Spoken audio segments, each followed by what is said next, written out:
Welcome to Inside Politics with Kevin Klein, beyond the headlines, beyond the spin. Straight facts, sharp analysis, and common sense conversation you won't hear anywhere else. Let's get started.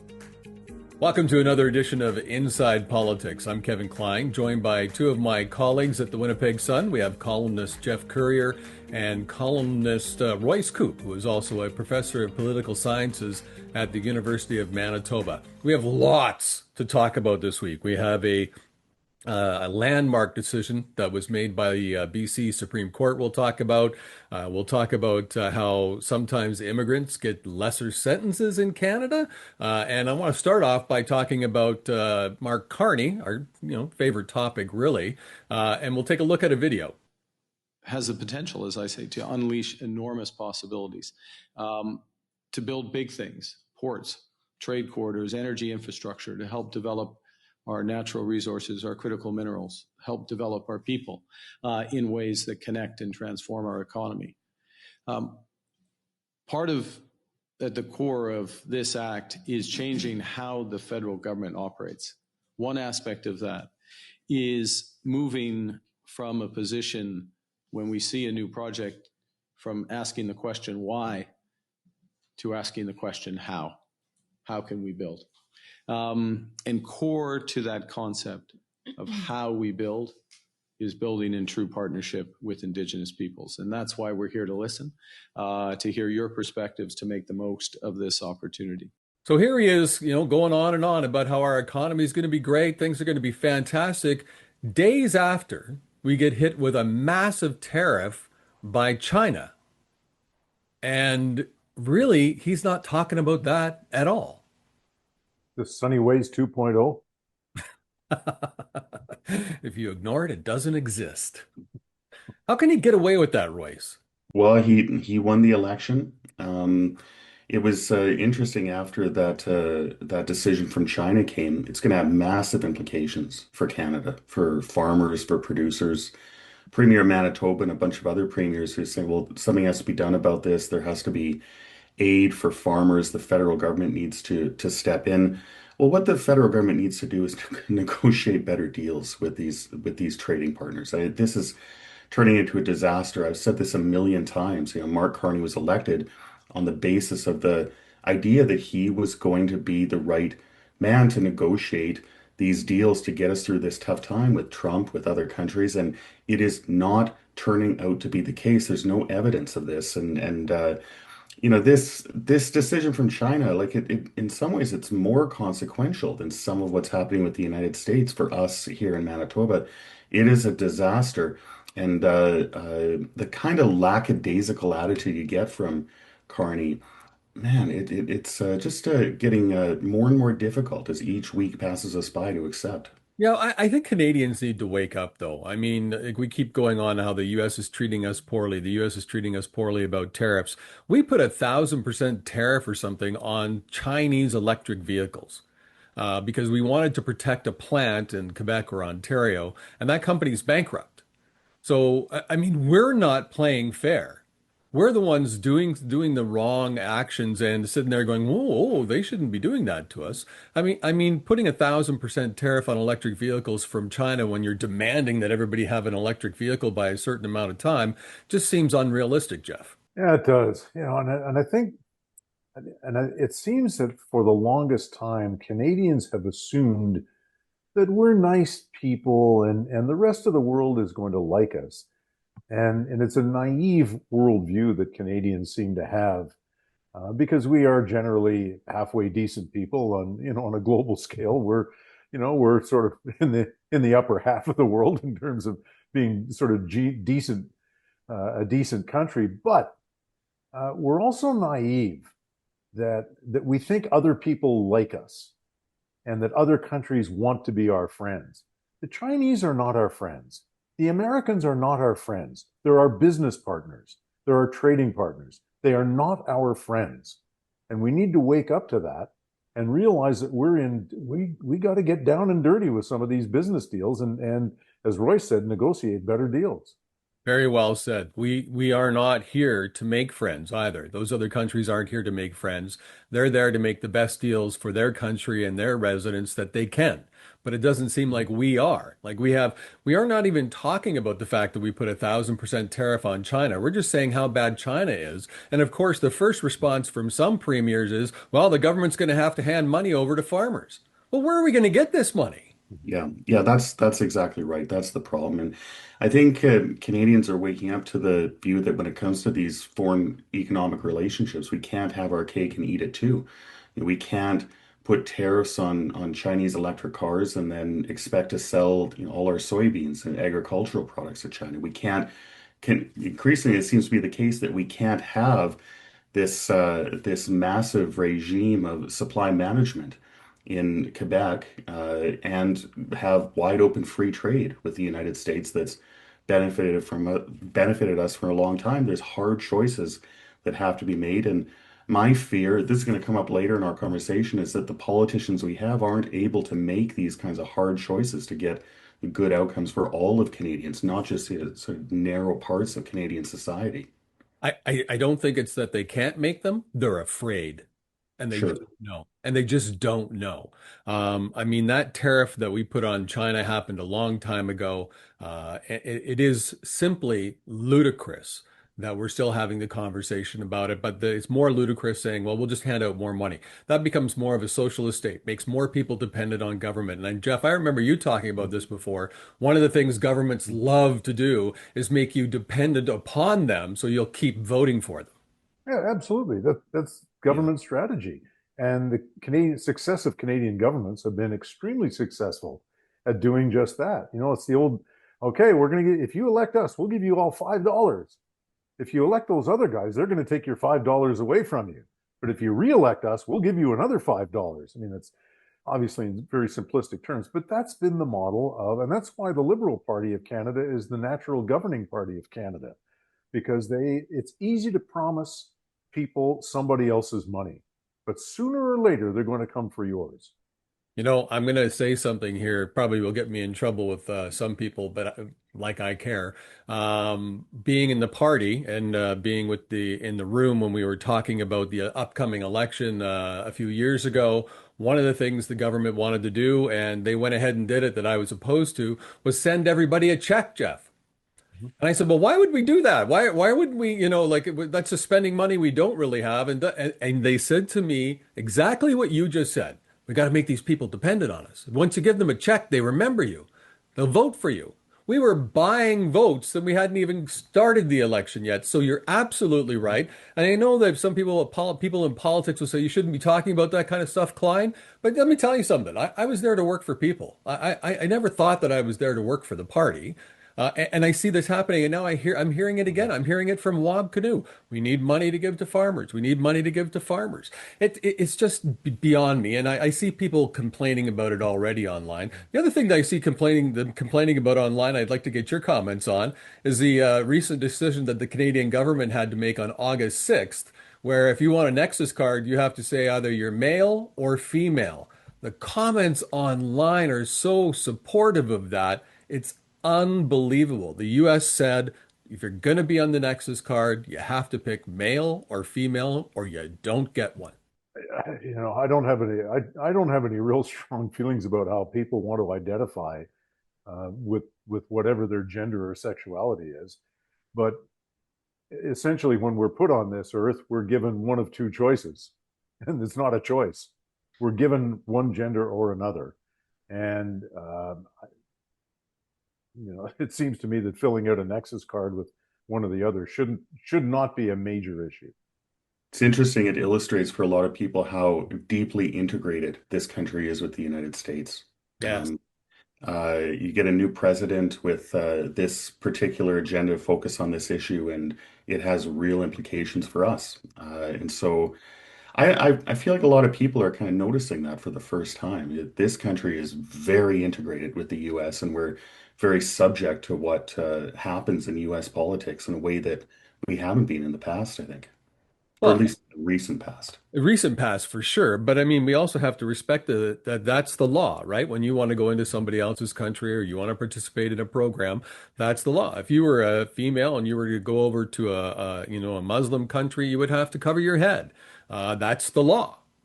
It's not respect. That's the law. It's expected of you. So, I mean, in Canada, asking for that, if you want the Nexus card, again, it's like driving, right? Driving is not a part of your rights. It's a privilege. You know, you get the privilege to drive. And if you want a passport, it's a privilege to use that passport, but that passport has to be recognized by other countries. And you know, the comments online were very much what you guys are saying, right? It's like, well, hey, there's two sexes and we all know that. What's the big deal? Like we should have done this a long time ago. I want to talk about a column that you have, Royce, in the Winnipeg Sun that shocked me, where immigrants in Canada seem to be getting lesser sentences than non-immigrants. Yeah, I'll give a little bit of background. The act that governs this, the Immigrant and Refugee Protection Act, it has provisions that if people that are in the country are non-citizens, if they commit crimes, if they commit serious crimes, they're subject to deportation. And one of the threshold is that if you commit a crime, if you're convicted and you are imprisoned for 2 years, then you'll be subject to a deportation order and you can't appeal it. If it's less than 2 years, then you get the opportunity to appeal. So way back in 2013, some non-citizen was convicted of drug crimes and he was sentenced to 2 years, and so he was subject to deportation. And he appealed the sentence to the Supreme Court, which took a day off so that he wasn't subject to that 2 year rule. And the court said that lower courts, when they're sentencing non-citizens for crimes, can take into account the immigration implications of the sentence. And so you can reduce the sentence or actually do away with a conviction altogether, if to avoid kind of these big immigration implications. You're going to get deported. And so in the last few years, we've seen this actually happening in the courts. The lower court judges are actually taking the direction of the Supreme Court. And so we've seen examples where they're saying explicitly that people are getting lower sentences, they're not getting convictions explicitly because of the immigration implications of this. And some of these are really terrible crimes, sex crimes, and they covered in the media. So last week, the Conservative Party so that they're going to introduce a private members bill that would basically do away with this. It would instruct judges to not take these kinds of implications into account when they're sentencing. There's lots of reasons to oppose this. I mean, obviously, the vast majority of non-citizens are not criminals in this country, but are appalled by these kinds of crimes. Right. And I think a lot of Canadians are really upset. Citizens and non-citizens are upset that these sorts of things are happening and people aren't being deported as a result of this. But you would think everybody in Parliament, when this bill comes forward, would vote in favor of it because it's ludicrous. Yet again, here is another thing that is just changing Canada. This is not the same Canada I grew up in. This is not the same Canada I was born in. It seems to me that if we're starting to make those kind of judgment calls, that we're losing touch with reality. If you do the crime, if you do, do the crime, you do the time. It's like we want to send those protests did the truckers protests out? No, and I don't care how you feel about it. I really don't. But the reality is you've got the Crown going after 7 years for somebody leading a protest, and you're going to get judges that are going to give somebody a break because they're an immigrant to this country for serious crimes, and they are sex crimes. Yeah, I think the issue for me here is who gets to make the laws of this land? Is it Parliament or is it the Supreme Court? Yeah. Our judges are there to interpret the laws, not to make the laws or instruct lawmakers how the laws are going to be written. And it seems increasingly, and we've been hearing about the phrase judicial activism for many, many years now. And this to me seems to be an example of that very thing, of judicial activism. Parliament makes the laws of this land, not the Supreme Court. That's exactly right. And Jeff, I found a lot of people writing about this issue. They didn't identify that in the way that you did. And I agree. That's the concern, that it's Parliament that passed this law. They came up with this 2 year threshold. And you might think it's too harsh. You might think it's too easy, but it's Parliament that writes those laws. They make the decisions. And the idea that the Supreme Court has said to lower court judges, well, you should tailor your sentences, so that that's taken into account. It's really a concerning example of judicial activism, as you say. And we've seen a lot of that in the last few years, and it really needs a response from Parliament. And so, I'm happy to see this private members bill coming forward for precisely that reason. So what happens when the private members bill doesn't get accepted, though? The Liberals obviously aren't going to support it, right? Yeah, well, here's one of the things about private members bills. Even if a private members bill passes in the Commons and passes through the Senate, the government is under no obligation to enact that bill into law. No. You do not have to enact it into law, even if it passes, if it's a private members bill. Oh, come on. Many years ago, let me give you an example. Former NDP MP Judy Wassilishvili introduces a private members bill to put warnings on alcohol, on the bottles of alcohol for expectant mothers, warning about the dangers of drinking while expectant. The bill passes. It has never been proclaimed into law. Yeah, the private members bills, it's a question of whether or not this bill will even be considered by Parliament. Uh, One of the things we complain a lot about is party discipline. Governments really control the business of Parliament. They're the ones that decide what Parliament does for the most part. There's not as much time for private members bills. There's barely any time for private members bills. It didn't used to be that way. And the parties all whip their members to vote one way or the other. Didn't used to be that way either. And so I would like to see more free votes. I'd like to see more time for private members' bills rather than government business dominating Parliament's time. But let's get back to the Supreme Court decision. The Supreme Court judges are appointed by the government. In Canada, without a vetting process. Right. One of the advantages, now, I was going to say one of the advantages the Americans have, but the American process is highly partisan. But in Canada, the Prime Minister appoints Supreme Court justices, and there they will sit. And now, can the Prime Minister, Royce, change those judges through time, or do they stay for, do they have a certain length where they're there, or are they there forever and ever? Amen. How does that work? They're there for a long time. I'm a little embarrassed. My memory is failing me. I don't know if they have to leave when they're 75 or how that works. But oh no, they're there for a long time. And so the prime minister can make changes. Same thing with the Senate, but once they're there for a very long time. And the Liberal Party has been in power for most of Canadian history. It's been Liberal prime ministers that make these appointments, and that's reflected in the kind of decisions that we've gotten in this country for the last 30, 40 years. So, but I wonder, like, how many liberal supporters out there actually think that, yes, we should give lesser sentences to immigrants, even when they're serious crimes, because it might impact their immigration. It's ridiculous. Again, I'll go back 7 years for the protesters, and a guy who's threatened to bomb every synagogue in Toronto and kill as many Jews as possible got like 30 days or 60 days house arrest.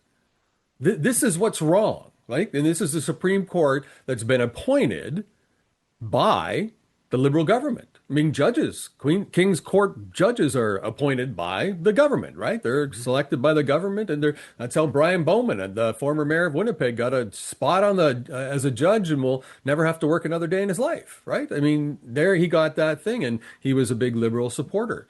And then we see what happened in BC, which I wanted to talk about anyways. The BC Supreme Court makes a good decision that could have a ripple effect across Canada when it comes to land and land ownership and, city land, park land, who takes care of that park land. The BC judge or the Supreme Court ruled in favor of the Indigenous group, saying, yeah, that land belongs to them in Richmond, part of Vancouver. All that parkland now becomes theirs. Well, historically, and Royce probably has a better grasp of global history than I do, but land is taken and always has been taken, and land only belongs to somebody insofar as they have the military capability to defend it. And that's what sovereignty is all about, and it always has been. Now we live generally in a fairly peaceful world where borders are respected, but an example is the Russian invasion of Ukraine. Mm-hmm. Vladimir Putin says this land belongs to us, and Ukrainians are saying it belongs to us, but it only belongs to the Ukrainians insofar as they're able to defend that land. And so when it comes to North America, and this is by no means a defense for how the indigenous population of Canada has been treated by the colonial powers, but I think it becomes a dangerous precedent. Now we know that BC traditionally has been the most indigenous friendly court decisions that we've seen in Canada when it comes to land settlements, and they've been well ahead of the curve. But we need to be a little bit cautious about this, especially when it comes to other parts of the country. At least in BC, the Indigenous people can at least make the argument we had physical structures. We actually lived here. This was our land. In most of the rest of Canada, the Indigenous populations were nomadic. They followed the herds. There were no permanent structures at all when the Europeans arrived here. So the notion of land ownership becomes a lot more difficult to make an argument in favor of, I would suggest, because if you're moving around, if you're a nomadic group and you have no permanent structures, no evidence that you actually own the land, I think that's a much more difficult argument to make. I think the big problem here, though, is what's next? What happens next? So if this actually goes to the Supreme Court of Canada and they uphold that decision, what's next? Who would take the time to invest in Canada under that type of fear? Well, what happens if the decision gets made even greater? There are, some that are saying, like look at here in Manitoba, right? There's an Indigenous group that says the Forks is theirs.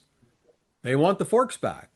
So what happens? So based on what happened in BC, does the Supreme Court of Manitoba or even a judge of Manitoba say, yeah, you're right, that's your land, and you take that land back? Well, what happens then? What happens to the businesses that are located there? What if they build residences there? What happens to the residents there? This is, to me, this is a landmark decision that has to come down to the government. The government needs to take action on this. The federal government needs to become engaged and take control and lead. Yeah, so this decision is being appealed by the BC government. There was some Have they confirmed that? yeah. There was some questions whether they were going to. But this is a huge finding. It took years. It's going to take more years to get to or to get a result from the appeal court in BC. It will almost certainly go to the Supreme Court as well. I think the important distinction between British Columbia and the rest of Canada is that most of this country is covered by treaties. And British Columbia is the exception. They didn't, for the most part, British Columbia did not have treaties. And so what we've seen over the last 20 years is there's been land claim negotiations and actually kind of negotiating these issues with First Nations in British Columbia. There's an obligation to do that. We've known it since the 1960s, and it's very, as we're discovering, it's very hard to do this in populated, built-up areas, including this decision affects Lulu Island, the entire city of Richmond in British Columbia. And so I think there's a real argument to be made here that basically for the entirety of the existence of this province, but especially since the 1960s, since the Calder decision, we've known that we have to go through this process. There would have to be negotiations with First Nations in British Columbia, and instead what we got were politicians who were basically, including politicians I personally admire, they were pretty cowardly on this question. They kicked the can down the road. They didn't deal with it in a forthright manner, and now we're having to deal with it in very difficult circumstances. And so this gets back to issues we've talked about before. Politicians need to deal with problems when they arise instead of burying their head in the sand. They're just no good at it. Well, and to me, this doesn't seem to be a provincial decision, period. All treaties should be that of the national federal government. They should be dealing with the treaties. They should be the ones working with this. I know this was a 5-year trial. It cost millions and millions of dollars. I talked to a lawyer who's familiar with the case who said, and it's all government money. It's all taxpayer money that was used for this trial. Mm-hmm. Like it was, funding from this group, that group. It was government that was fighting it and stuff. So 5 years, but a treaty should be done by the federal government. not a province. Because if we start saying that they're all provincial, well, that changes everything again. Yeah, I'm far from an expert on these issues. My understanding, because there isn't a treaty there, it falls to the provincial government to engage in these kinds of negotiations. And the BC government has been very active in this in the last, especially in the last few years under the current premier, David Eby.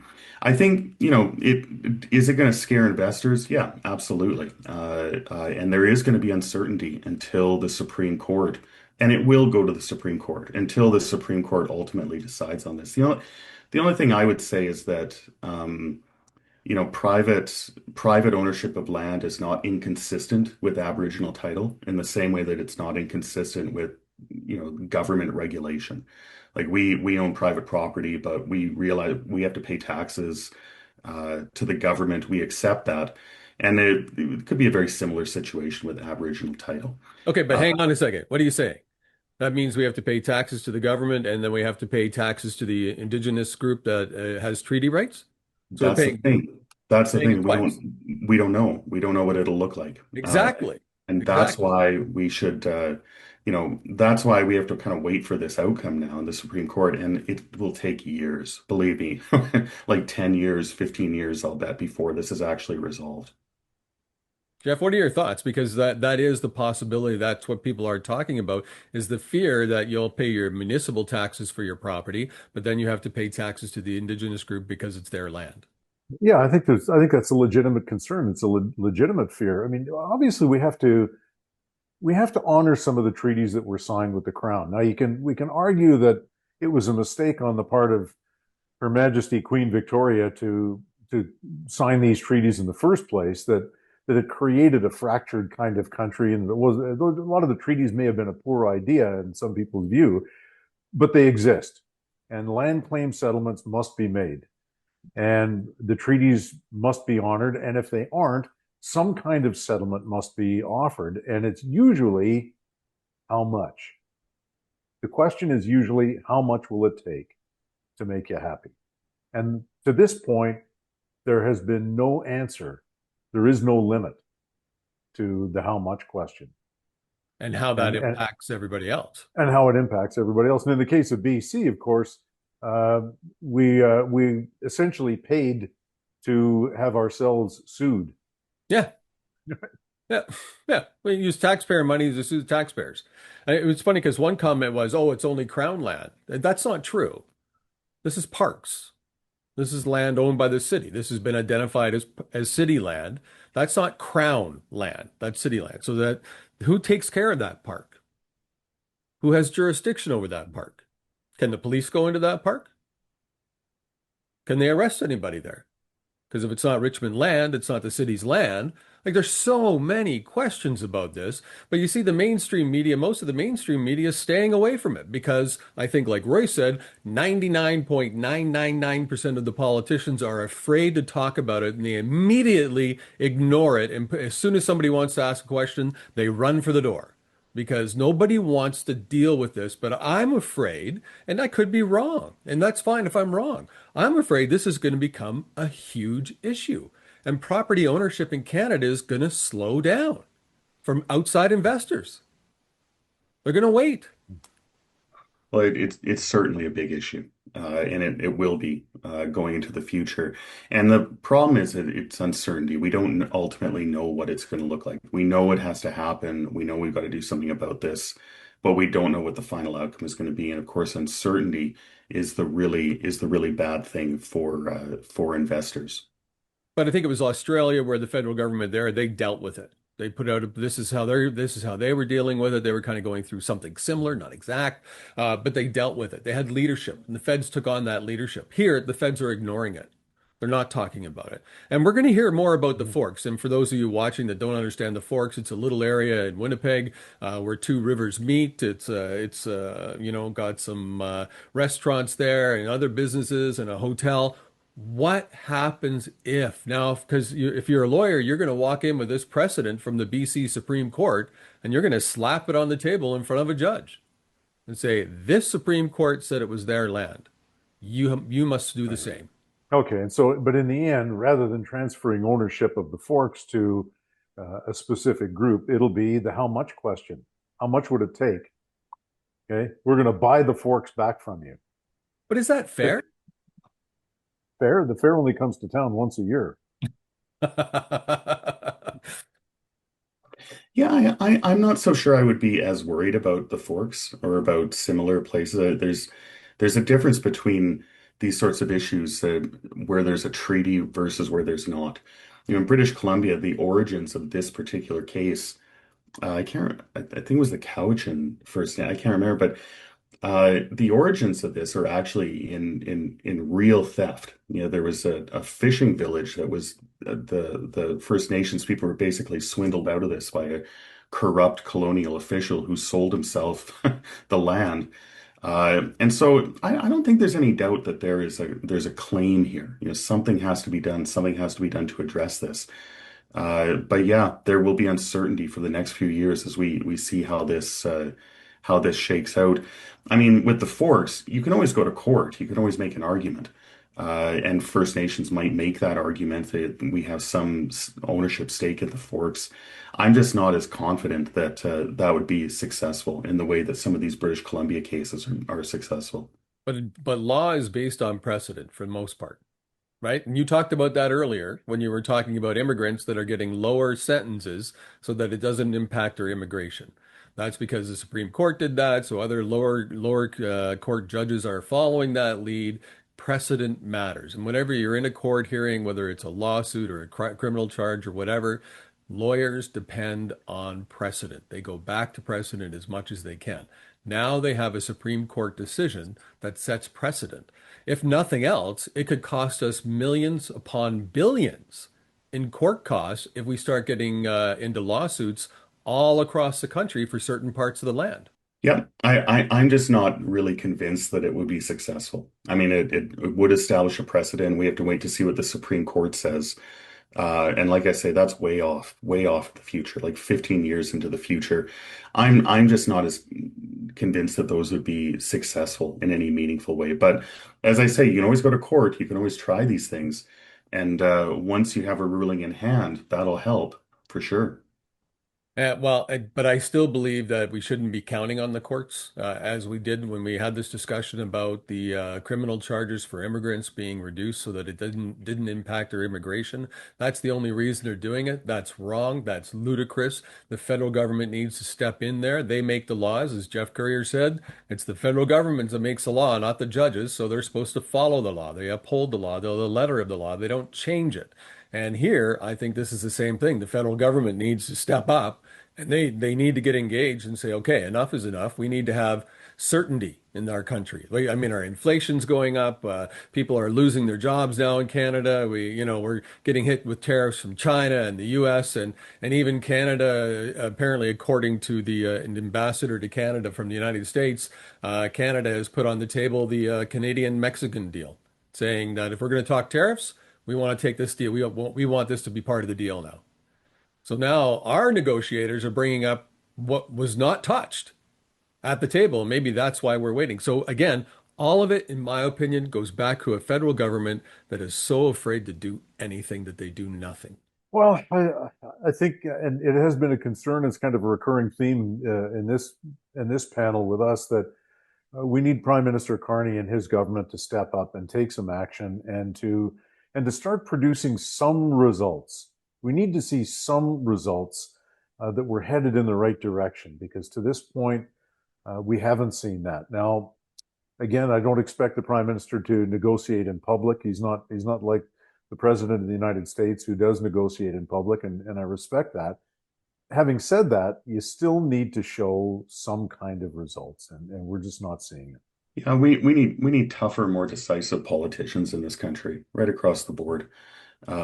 Justin Trudeau was quite decisive. He was just decisive on the worst possible issues. He was infringed on provincial jurisdiction, all these terrible decisions. But in general, politicians are shy away from difficult issues. They try to paper over differences. They don't want to deal with these difficult issues. And I actually think a lot of the problem in British Columbia right now can be traced to that. That problems that have become more and more difficult to deal with as time has gone by. And now we're kind of paying the piper for that. We need tougher, more decisive, more courageous politicians. And we should actually reward politicians for being courageous and for doing tough things. Yeah. Being a politician that tried to do stuff like that and spoke out a lot, it's not that easy. You get attacked from every angle. So I understand why some of them put their head in the sand, but you don't get into it if that's your fear. You're going to get attacked. Whenever you want to do anything, change or challenge anything, you get attacked. I mean, that's the way of the left. That's how they deal with things. They attack you. If you don't like their way, they attack you. Same with the far right. Far right does that too. If you don't think like they do, they attack you. I mean, enough of the attacks. Let's get to work and fix this country. Anyways, interesting discussion today, gentlemen. Thank you very much. Next week, maybe we'll have some news on Donald Trump flying to Alaska to meet with Putin, and who knows? Maybe more will be happening here in Canada. Hopefully, the government does take some action to deal with the China tariffs and with the U.S. tariffs, but we're not hearing much right now. I appreciate your time. Look forward to reading your columns in the Winnipeg Sun. Thanks for watching Inside Politics with Kevin Klein. Please like and subscribe to this channel and visit thewinnipegsun.com for more.